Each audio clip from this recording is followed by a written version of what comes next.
જય માતાજી મિત્રો, કેમ છો તમે બધા? મજામાં? તો મજામાં જ હશો અને હું પણ મજામાં છું મિત્રો. તો હું આવી ગયો છું ખેતરની અંદર અને તમે જો આપણે રોટોવેટર વાગી ગયું હતું અને ખેતર એકદમ ક્લીન થઈ ગયું છે અને હવે એક નિંદામણ કરીને કપાસને આપણે એકદમ ક્લીન કરી દેવાના છે. મિત્રો તમે જોઈ શકો છો કે આપણા ખેતરની અંદર આપણે રોટોવેટર કરી દીધું છે અને એકદમ ચોખ્ખા થઈ ગયા છે આપણા કપાસ.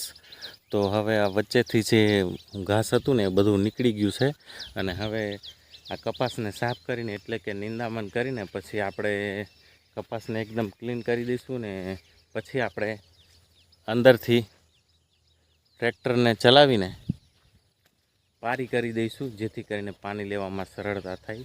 અત્યારે તો પાણીની જરૂર નથી કારણ કે વરસાદ 2 દિવસ પડ્યો હતો અને આપણું રોટોવેટરનું કામ પૂરું થઈ ગયું છે.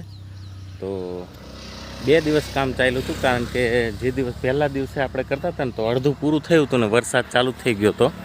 એટલે અહીંયાથી તમે જોઈ શકો છો આટલે સુધી કામ થયું હતું ને બાકીનું કામ કાલે કરી નાખ્યું છે. અહીંયાથી કાલે કર્યું છે અને કાલે સાંજે પણ વરસાદ પડ્યો હતો, પણ વરસાદની અંદર આપણું આ કામ પણ પૂરું થઈ ગયું છે.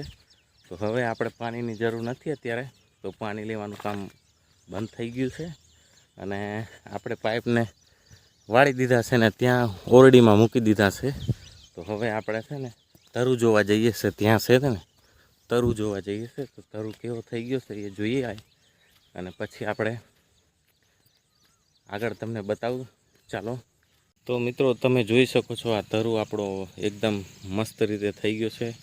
જોઈ શકો છો આ તરુ ઉગી ગયો છે આપણો અને એકદમ સરસ ઉગી ગયો છે તરુ. તો હવે આ તરુમાં આપણે પાણીની જરૂર નહીં પડે કારણ કે વરસાદ પડ્યો હતો.